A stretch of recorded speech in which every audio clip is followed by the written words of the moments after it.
দুর্জয়, এই দুর্জয়, কই গেলা? এইদিকে আসো তো একটু তাড়াতাড়ি। আসসালামু আলাইকুম স্যার, ডাকছেন আমারে? বলেন স্যার, কোনো কাজ আছে নাকি?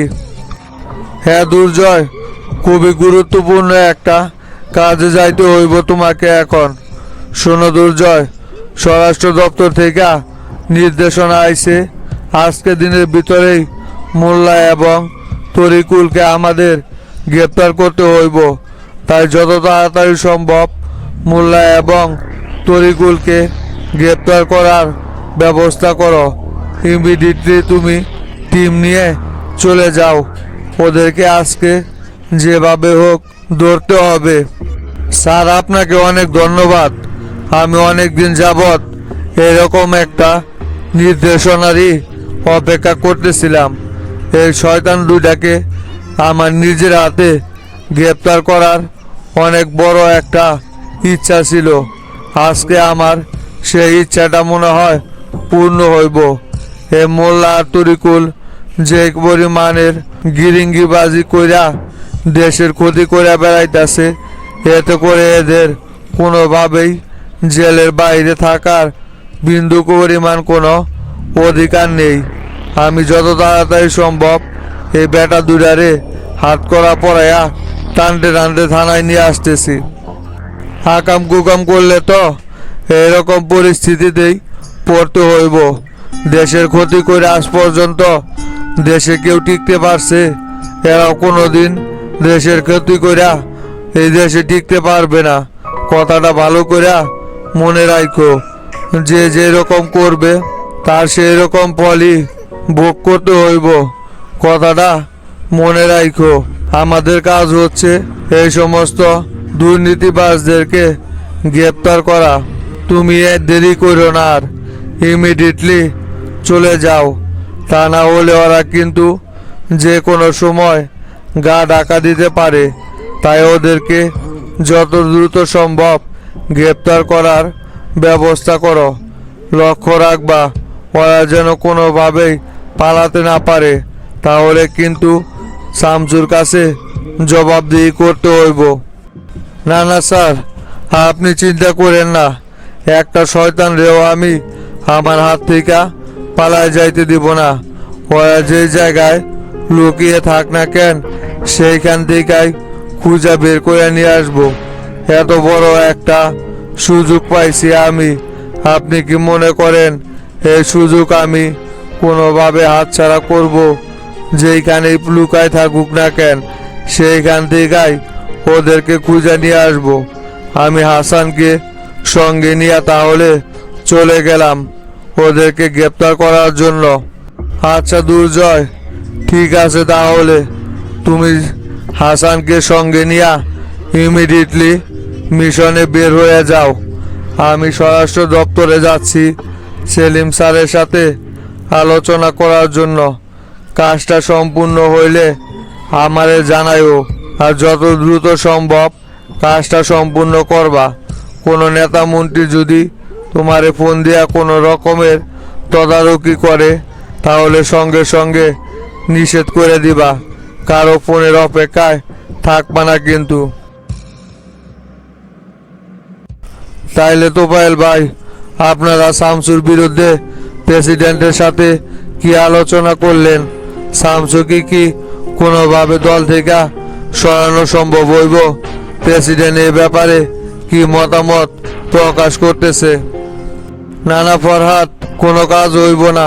প্রেসিডেন্ট কোনোভাবেই শামসুকে দল থেকে বের করবে না। শামসু তো বুদ্ধি কইরা বাহাদুরকে দিয়া স্টেটমেন্ট নিয়া নিজেকে নির্দোষ প্রমাণ করে ফেলাইছে। এখন প্রেসিডেন্টের কথা শামসুকে কোনোভাবেই দল থেকে বহিষ্কার করা যাইব না। তাতে করে নাকি জনমনে জনতা পার্টির উপর আক্রোশ তৈরি হয়ে যাইব। হ্যাঁ, একেবারে কাম হয়েছে। শামসু কি এমন নেতা হয়ে আইছে যে ওই দল থেকে বের করে দিলে জনমনে শামসুর জন্য আক্রোশ তৈরি হইব? এটা কোনো কথা? আসলে প্রেসিডেন্ট চাইতেছে যে শামসুকে যে কোনোভাবে দলে রাখার জন্য। তাই বিভিন্ন রকমের তার বাহানা দিয়া মনে হয় এই সমস্ত কথা বলতেছে। হ্যাঁ, আমিও তো সেটাই বলি। প্রেসিডেন্টকে শামসু একেবারে হাত করে ফালাইছে, যার কারণে প্রেসিডেন্ট সব সময় শামসুর কথাতেই চলাফেরা করতেছে। আর শামসু নিজেকে নির্দোষ প্রমাণ করার জন্য কৌশলে প্রশাসন দিয়া কাজটা করাই নিছে। এইখানে তো বড় ভুলটা আপনারাই করছেন। শামসু কিভাবে বাহাদুরের নাগাল পাইলো? বাহাদুরকে যদি গ্রেপ্তার করতে না পারতো তাহলে কি আর শামসু বাহাদুরকে দিয়া এই স্টেটমেন্টটা করাইতে পারতো? এখানে তো স্পষ্টই বোঝা যাইতেছে যে শামসু বাহাদুরকে ভয়ভীতি দেখায়া ওর জবানবন্দি পুরোটাই পাল্টে দিয়েছে। না না, আপনারা নিজেরাই শামসুকে যদি এরকম সুযোগ করে দেন তাহলে কোনোভাবে শামসুর সাথে আমরা টিকে উঠতে পারবো নাকি? শামসু এমনিতেই শীর্ষ সন্ত্রাসী, কখন কোন পদক্ষেপ নিতে হয় সেটা ওর ভালো করেই জানা আছে। আর আপনারা উল্টো পরে সুযোগ করে দিতেছেন। এইখানে যদি বাহাদুরকে গ্রেপ্তার করতে না পারতো তাহলে শামসু নিজেকে নির্দোষ প্রমাণ করতে পারতো না। তখন আমরা স্থায়ী কমিটির বৈঠকে শামসুর এই সমস্ত অপকর্মের কথা সকলের সামনে তুলে ধরতাম, আর সকলেই তখন শামসুর বিরুদ্ধে ভোট দিত। জিনিসটা কত সুন্দরভাবে সমাধান হয়ে যাইতো না হানিফ ভাই? আসলে এই সব কিছু হয়েছে ওই মাথা মোটা কাদের মোল্লার কারণে। বাহাদুরকে ওর হেফাজতে রাখছিলাম, ওরে বারবার কইরা বইলা দিছি যে বাহাদুরের যেন কোনো রকম কোনো ক্ষয়ক্ষতি না হয়। বাহাদুর আমাদের তুরুপের তাস, ওকে দিয়াই শামসুকে রাস্তা থেকে সরাইবো। কিন্তু এই বোকা সেই কাজটা করতে পারে নাই। প্রশাসন দিয়া শামসু ঠিকই বাহাদুরকে ওর কাছ থেকে ধরে নিয়ে গেল। এর কারণেই তো এইসব পরিস্থিতি তৈরি হয়েছে। বুঝলাম না আমি হানিফ ভাই, এই কাদের মোল্লার কোনো বেল আছে না শামসুর কাছে? ওরা তো বোকা, দেখলা না ওরা কিভাবে শামসুর কাছে ধ্বংস হয়ে গেল। পুরা মোল্লা গ্রুপটাই তো শামসু মুহূর্তের ভিতরে শেষ করে দিছে। ওদের গ্রুপের যে কয়জন আছে সবাই তো এখন জেলে বন্দি আছে। ওদের কারণেই তো জনতা পার্টিতে শামসু এইভাবে এন্ট্রি নিতে পারছে। আর আপনারা ওদের উপরই ভরসা করছেন, সেটা হইল কোনো দিন? যা হবার হয়েছে ওইগুলো বাদ দাও। এখন ওইগুলো নিয়ে আলোচনা কইরা সময় নষ্ট করার কোনো প্রয়োজন আমি মনে করতেছি না।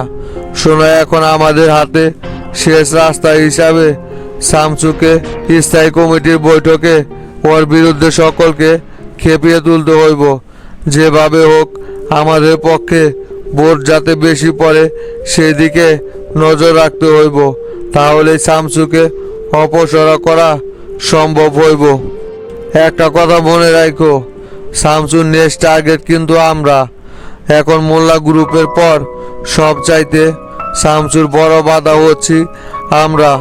তাই শামসু এখন যেভাবে হোক আমাদেরকে মাইনাস করার চেষ্টা করব। তাই এবার যেভাবে হোক শামসুকে দল থেকে সরাইতে না হইব, তা না হলে কিন্তু মোল্লা গ্রুপের মতো আমাদের অস্তিত্বও নাই করে ফেলাইব শামসু। কথাটা তোমরা সকলে মনে রাখো। তা অবশ্য আপনি ঠিকই বলছেন। তাই স্থায়ী কমিটির বৈঠকে হওয়ার আগে স্থায়ী কমিটির সদস্যদের সাথে আমাদের আলোচনা করতে হইব। আমাদের ফেভারে যারা আছে ওদেরকে আগে থেকেই সব বিষয় জানাই রাখতে হইব যে সবাই যেন শামসুর বিরুদ্ধে ভোট দিতে রাজি হয়। দেখেন, রফিক, শফিক, ইকবাল, মিন্টু ওরা সকলেই তো আছে। ওদেরকে নিয়েই বৈঠকটা আমরা আগে আলাদাভাবে কইরা ফালাই। সে বৈঠকেই সকলকে বিষয়টা জানিয়ে দিলে হইব। আমি এত কিছু জানি না। যেভাবে হোক শামসুকে সরাইতে হইব। তোমাদের রাজনীতির কেরিয়ার যদি টিকিয়ে রাখতে চাও তাহলে শামসুকে সরাইবা। তুমি আর হানিফ মিলা কিভাবে কি করবা সকলের সাথে আলোচনা কইরা আমি কিন্তু প্রেসিডেন্টকে সরাসরি বলে আইছি যে স্থায়ী কমিটির সদস্যই শামসুর বিরুদ্ধে, তাই সেই রকমই যেন হয়। উঠলাম তাহলে এখন আমি।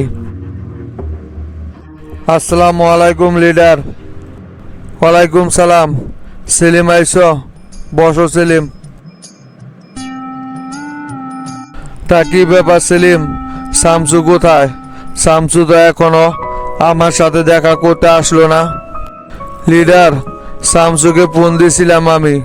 শামসু বর্তমানে ওর মন্ত্রণালয়ে আছে। আপনি যে জ্বালানি মন্ত্রীর সাথে কথা বলতে বলছিলেন, তাই জ্বালানি মন্ত্রীর সাথে আলোচনায় বইছে, সেই জন্যই আসতে একটু দেরি হইতেছে। শামসুর সাথে একটু আমার বসা লাগছিল, এইদিকে আবার আমার জরুরি একটা মিটিংয়ে যাইতে হইব। মনে হইতেছে তো না শামসুর সাথে দেখা করা সম্ভব হইব। তা লিডার, এখন আবার নতুন কইরা তোফায়েল আর হানিফ কি বলতেছে? শামসুরে তো বাহাদুরকে দিয়া ফাঁসানোর অনেক চেষ্টাই করলো, ওরা তো সফল হইতে পারলো না। ঠিকই শামসু আর আমি তো নির্দোষ প্রমাণ হইলাম। এখন ওরা কি বলতেছে? ওরা তো সেলিম সরাসরি শামসুর পদত্যাগের দাবি তুলছে। জনতা পার্টির নেতাকর্মীরা নাকি শামসুর পদত্যাগের দাবি করতেছে, তাই ওরা এখন সরাসরি শামসুর পদত্যাগের দাবি তুলছে। এইটা কি লিডার ছেলে খেলা পাইছে না? দলের একজন সাধারণ সম্পাদককে কোনো কারণ ছাড়াই পদত্যাগ করতে হইব? ওরা বললে হইব নাকি? শামসু কি কারণে পদত্যাগ করবে? শামসুর কি দোষ আছে এখানে? বাহাদুরকে দিয়া যে ওরা ষড়যন্ত্র কইরা শামসুরে ফাঁসাইতে চাইছিল, সেটা তো এখন সকলের সামনে প্রমাণিতই হয়েছে। আর দলের সকল নেতাকর্মী যে শামসুর পদত্যাগের দাবি তুলছে, সেটা ওরা বললে হইব নাকি? ওরাই তো সকলকে উল্টাপাল্টা বুঝিয়ে শামসুর বিরুদ্ধে আওয়াজ তুলতে বলছিল। তা আপনি যেহেতু শামসুরে প্রমাণ করার অপশন দিছিলেন, শামসু সেটা প্রমাণ করে দিয়েছে। এখন তো আর শামসুর পদত্যাগের দাবি তোলার কোনো কথা উঠতে পারে না। সেই জন্যই তো আমি স্থায়ী কমিটির আরেকটা মিটিং ডাকছি।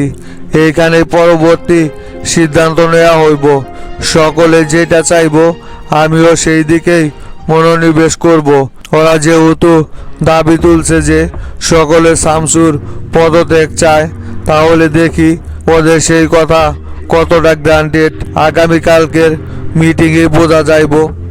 আমার তো মনে হইতেছে লিডার, মোল্লার সাথে তলে তলে এদেরও হাত রয়েছে। তাছাড়া এরা শামসুর বিরুদ্ধে এরকম উঠে পড়ে লাগছে কেন? ভালো করে খোঁজ নিলে দেখা যাইব যে এরা ওই ঘটনার সাথে পুরোপুরি জড়িত। সেইটা যদি প্রমাণ করতে পারো, তাহলে ওদের বিরুদ্ধেও ব্যবস্থা নেওয়া হইব। তুমি খুব ভালো করে জানো সেলিম, আমি কাউকে কখনোই ছেড়ে কথা বলি না।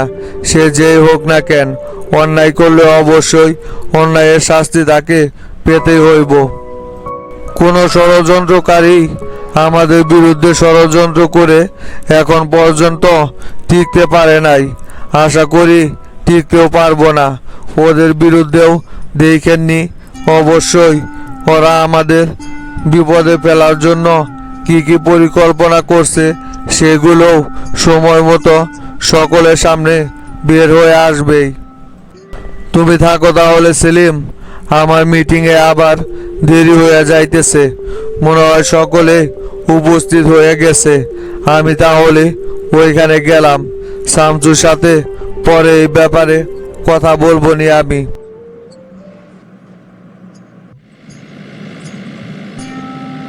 তা কি ব্যাপার তোতা ভাই, জুলফিকারের সাথে কথা বলে কি বুঝতে পারলেন?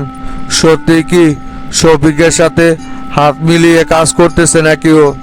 সেটা তো সরাসরি নিষেধ করে দিল। শফিকের সাথে নাকি এই ব্যাপারে আর কোনো রকমের কোনো কথাই হয় নাই। এলাকার ভিতরে নাকি এগুলো সম্পূর্ণ মিথ্যা গুঞ্জন ছড়ছে। দল থেকে নাকি কড়া নির্দেশনা আইছে নির্বাচনের ফলাফল যাই হোক না কেন কারোর সাথে হাত মেলানো যাইব না। তাই জুলফিকার নাকি শফিকের সাথে কোনো রকমের সমঝোতা করে নাই। এগুলো সম্পূর্ণ বানোয়াট কথাবার্তা। আপনিও নাচতে নাচতে চলে আইছেন জুলফিকারের কাছে। ওই যদি সত্যি শফিকের সাথে হাত মিলিয়েও থাকে তাহলে সেইটা কি আপনার কাছে বলবে নাকি? এগুলো গোপন ব্যাপার। এইগুলো কি সরাসরি কেউ স্বীকার করে? শফিক হচ্ছে বুড়ো জিন। দেখেন গা তলে তলে কোন লাইন করে রাখছে ওর লগে। আপনারে কি সেটা কোনোভাবে বুঝতে দিব নাকি? না, আমি ওর অফার দিয়ে আইছি যে পর্যন্ত ওর নির্বাচনে যা খরচ হয়েছে তার ডাবল ওরে দিয়ে দেওয়া হইব। বিনিময়ে আমার সাথে জোট করে নির্বাচন করতে হইব। ওর যত নেতাকর্মী আছে সকলকে আমার পক্ষ হইয়া কাজ করতে বলতে হইব। আর যদি সেই রকম না করে তাহলে মনে করবো যে ওই শফিকের সাথে আগে থেকে হাত মিলাইছে। না না তোতা ভাই, আপনার এই প্রস্তাবটা আমার কোনোভাবে পছন্দ হইল না। আপনারা আবার জুলফিকারের সাথে কি জন্য টাকা পয়সার লেনদেন করতে হইব? কয়টা বটি আছে ওর? মাস্টার চাচা এগুলো শুনলে আবার রাগ করবে না? আপনি খালি খালি ওর সাথে টাকার লেনদেন করে আসতে গেলেন কেন? না রে, জুলফিকারে একেবারে ফেলাইও দেওয়া যাইব না। মোটামুটি ওর এলাকার এই সাইডে অনেক বটি আছে ওর। এগুলো যদি টানতে পারি তাহলে অনেকটাই এগিয়ে যাওয়া যাইব। মূল প্রতিদ্বন্দ্বী তো হচ্ছে শফিক। ওর সাথে কেউ যেভাবে হোক সামনে এগিয়ে যেতে হইব না আমাদের। ওইগুলো নিয়ে চিন্তা করা দরকার নাই। মাস্টার এই বিষয় জানাই মই না। যা পারেন করেন তো। তাই এখন কোন দিকে যাইবেন? বাসায় যাইবেন না পার্টি অফিসে মাস্টার চাচার সাথে দেখা করতে যাইবেন? না, এখন পার্টি অফিসে গেলে মাস্টার চাচার সাথে দেখা হইব না। হাবিব বাইরে নিয়ে উনি জরুরি কাজে বের হয়েছে। তুই এখন শাহজাহানপুরের দিকে যা। আকাশদের সাথে ওইখানে নির্বাচনী ক্যাম্পেইন করতে হইব। ওইদিকে শফিকের ভোটের অভাব নাই। তাই আজকের দিন আর কালকের দিন ওইদিকেই সময় দিব। সেলিম ভাই, শামসু আইস, তোমার জন্যই অপেক্ষা করতেছি। শামসু বসো। তা কি ব্যাপার সেলিম ভাই, লিডার কই? লিডার কি অলরেডি চলে গেছে নাকি? শামসু, লিডারের নাকি শেরাটনে একটা বৈঠক আছে, দেরি হয়ে যাইতেছে। তুমি এদিকে আসতেছো না তো, তাই লিডার চলে গেছে। তোমার সাথে নাকি পরে লিডার দেখা করবে। তাই নাকি? তা সেলিম ভাই, তোফায়েল আর হানিফ যে আইছিল লিডারের কাছে, তা ওরা কি কারণে আইছে? কি আলোচনা হইল সেই সম্পর্কে কি কোনো কিছু এখন পর্যন্ত জানতে পারছেন? ওরা মূলত কি আলোচনা নিয়ে আইছিল? নিশ্চয় ওরা কোনো না কোনো প্ল্যান নিয়েই তো লিডারের কাছে আইছিল। এমনি এমনি তো আর আসে নাই ওরা। সেটা আবার বলতে হয়? ওরা তো আইছিলই তোমার নামে কান পড়া দেওয়ার জন্য। ওরা নাকি সরাসরি প্রেসিডেন্টের কাছে দাবি তুলছে তোমার পদত্যাগের। তাই তোমার পদত্যাগের দাবি নিয়ে ওরা প্রেসিডেন্টের কাছে আইছিল। কেন ওরা আবার আমার পদত্যাগের দাবি তুলতেছে কেন? আমার বিরুদ্ধে ওরা যে অভিযোগ তুলছিল সেটা তো আমি সকলের সামনে প্রমাণ করে দিছি। এখন আবার কোন বিষয়ের জন্য আমার পদত্যাগের দাবি তুলতেছে ওরা? একের পর এক কি নতুন নতুন কাহিনী শুরু করছে নাকি? এরা কি এখন ওদের বিরুদ্ধে আমাকে শক্ত অবস্থান নিতে বলতেছে? কিছু বলতেছি না বইলা দেখা যাচ্ছে এরা তো দিন দিন মাথায় উঠে যাইতেছে। ওরা লিডারকে বুঝাইছে যে জনতা পার্টির নেতাকর্মীরা নাকি তোমাকে আর কোনোভাবেই এই পদে চাইতেছে না। তাই সেই জন্য ওরা সকলেই তোমার পদত্যাগের দাবি তুলছে। তাই লিডারকে এই বিষয়টা জানাইলো।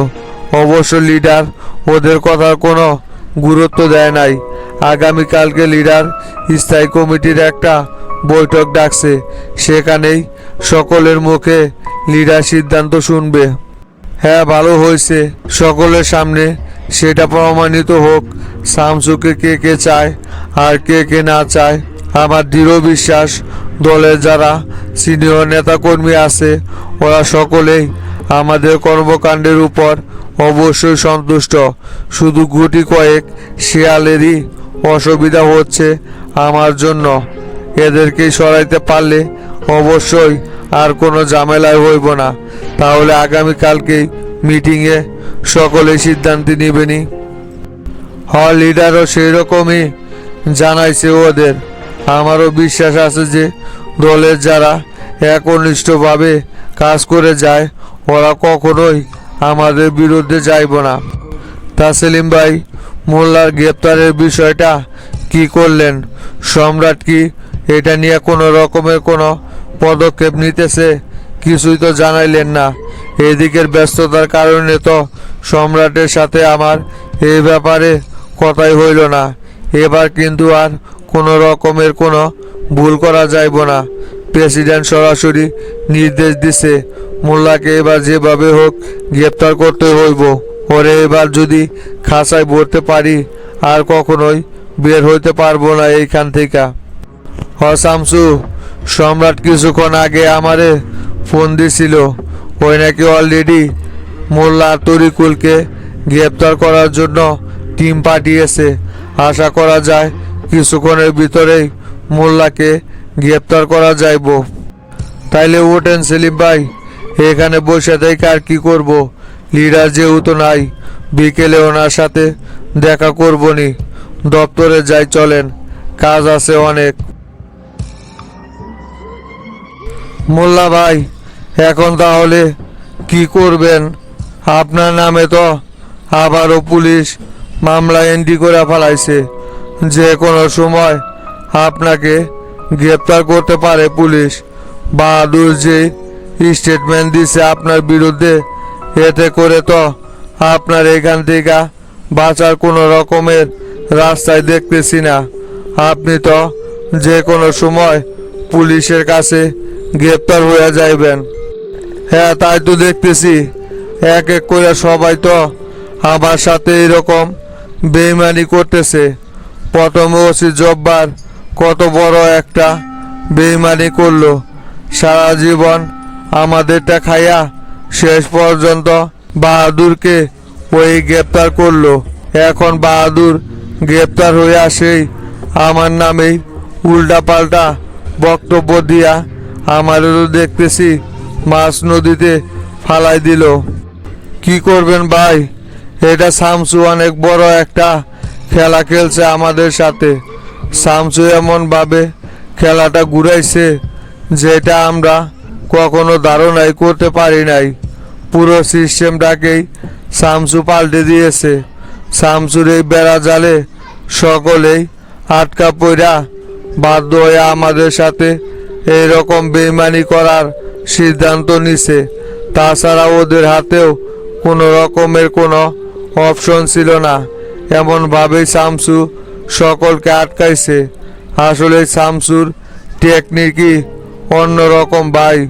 ওর সাথে কোনোভাবেই কোনো কিছু দিয়া পেরে ওঠা সম্ভব হইতেছে না। যখনই শামসুকে বিপদে ফেলানোর জন্য এক একটা প্রোগ্রাম করি, ঠিক তখনই শামসু উল্টো আরও আমাদেরকে বিপদে ফেলে। প্রত্যেকবার কিন্তু আঙ্কেল এরকমই হয়। আমরা শামসুকে বিপদে ফেলানোর জন্য প্ল্যান করি, শামসু উল্টো আমাদের নির্বোধতার কারণেই আমাদেরকেই সেই জালে ফাঁসায়। এরকম কইরা কোনোভাবেই কোনো কিছু করা সম্ভব না।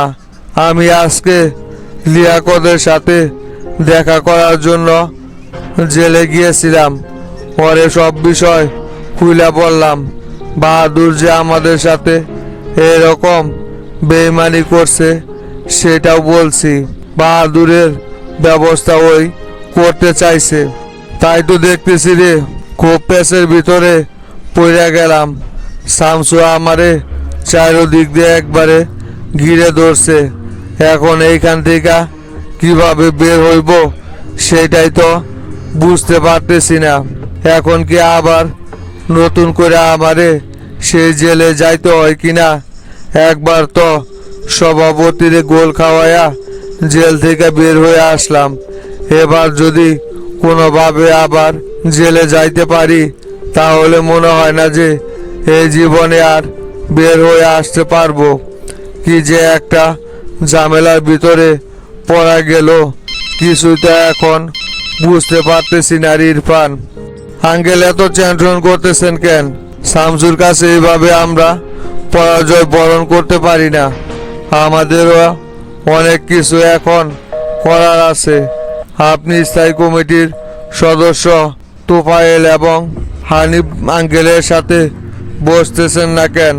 শামসু তো এটা ভয়ভীতি দেখায়া বাহাদুরকে দিয়া স্টেটমেন্ট নিছে। এটা কোনোভাবে গ্রহণযোগ্য হতে পারে না। আপনি আর তরিকুল যে শামসুকে কিডন্যাপ করার পিছনে ছিলেন, স্যার কি সঠিক কোনো প্রমাণ আছে নাকি? বাহাদুরের মুখের কথায় কখনোই প্রমাণ করে না যে আপনারা এই ঘটনার সাথে সরাসরি সম্পৃক্ত। তাই এটা নিয়ে এত টেনশন করার কোনো দরকার নাই। দেখতেছি আমরা কি করা যায়। আঙ্কেল, আমাদের সরাসরি প্রশাসনের উপর ভরসা করাটাই উচিত হয় নাই। আমাদের আগে থেকেই এটা বোঝা দরকার ছিল যে যার যার স্বার্থের জন্য সবাই দৌড়ায়। প্রশাসনও যে আমাদের সাথে বেইমানি করতে পারে সেটা আমাদের আগে থেকে একটু ধারণা করা লাগছিল। এইখানে আমরা মূলত শামসুর কাছে ধরা খেয়ে গেছি। যাই হোক আঙ্কেল, যেটা হবার সেটা হয়ে গেছে। ওইগুলো নিয়ে এখন চিন্তা করার কোনো দরকার নাই। এখন আপনার এই গ্রেপ্তারটা কিভাবে ফেরানো যায় সেটা নিয়ে আমাদের আলোচনা করতে হইব। আপনি ওনাদের সাথে বসেন, দেখেন ওনারা কি একটা পরামর্শ দেয়। এইখানে এইভাবে চুপচাপ যদি বসে থাকেন, যে কোনো সময় পুলিশ আইসা কিন্তু তুলে নিয়ে চলে যাইতে পারে। তুই যে আমাকে হানিফ ভাই আর তোফায়েল ভাইয়ের সাথে কথা বলতে বলতাছস, ওদের কাছে এখন কোন ভোগ নিয়া উপস্থিত হইব রে? ওনারা যে কাজটা দিছিল সেটাও তো সঠিকভাবে করতে পারলাম না। বাহাদুরকে যদি আর মাত্র কয়েকটা দিন লুকিয়ে রাখতে পারতাম তাহলে আজকে আমাদেরকে টেনশন করতে হইতো না। আমরা যে বিপদে পড়ছি এই বিপদে শামসুকে ফেলানো যাইতো। কিন্তু কি আর করার, আমাদের নির্বোধতার কারণেই তো এইরকম একটা পরিস্থিতি এখন তৈরি হয়েছে। এখন ওনাদের কাছে গিয়ে ওনাদেরকে কি জবাব দেব বল? হ ভাই, ইরফান একদম ঠিক কথা বলছে। আপনি এইভাবে চুপচাপ যদি বাড়িতে বসে থাকেন, যে কোনো সময় প্রশাসন আপনাকে গ্রেপ্তার করতে পারে। কারণ আপনার নামে মামলা এন্ট্রি হওয়া মানে আপনাকে গ্রেপ্তার পরোয়ানা বের করা একই সময়ের কাজ। কারণ সবাই চাইতেছে যে এখন আপনাকে গ্রেপ্তার করতে। কারণ আপনাকে গ্রেপ্তার করতে পারলেই শামসু অনেকটাই বিপদমুক্ত হইব। তাই আপনি এখানে বসে না থাইকা সবার সাথে আলোচনায় বসেন। আচ্ছা ঠিক আছে, তোমরা সকলে যেহেতু বলতেছ তাহলে দেখি তোফায়েল ভাই আর হানিফ ভাইয়ের সাথে আলোচনায় বসা ওনারা কি বলে সে অনুযায়ী কাজ করি। যেহেতু স্থায়ী কমিটির একটা মিটিং আছে, এটাই এখন আমাদের শেষ ভরসা। এই স্থায়ী কমিটির মিটিংয়ে যদি সকল সদস্যদেরকে শামসুর বিরুদ্ধে নেওয়া যায় তাহলে মোটামুটি শামসুকে আবারও বিপদে ফেলানো যাইব। হ্যাঁ সেটাই ভাই, এই স্থায়ী কমিটির মিটিং যতক্ষণ পর্যন্ত অনুষ্ঠিত না হয় ততক্ষণ পর্যন্ত আপনাকে লুকিয়ে থাকতে হইব। স্থায়ী কমিটির সদস্যদের এই মিটিংয়ে যদি কোনোভাবে শামসুর বিপক্ষে আমাদের পক্ষে বেশি ভোট নিয়ে আসতে পারি, তাহলেই শামসুকে দল থেকে সরানো যাইব। তখন প্রেসিডেন্ট স্বয়ং নিজে চাইলেও শামসুকে আর দলে রাখতে পারবো না। তাই আমাদের এখন মূল লক্ষ্য হচ্ছে স্থায়ী কমিটির সদস্যদের ভোট আমাদের পক্ষে নেওয়া। আর সেই পর্যন্ত আপনাকে আত্মগোপনে থাকতে হইব ভাই।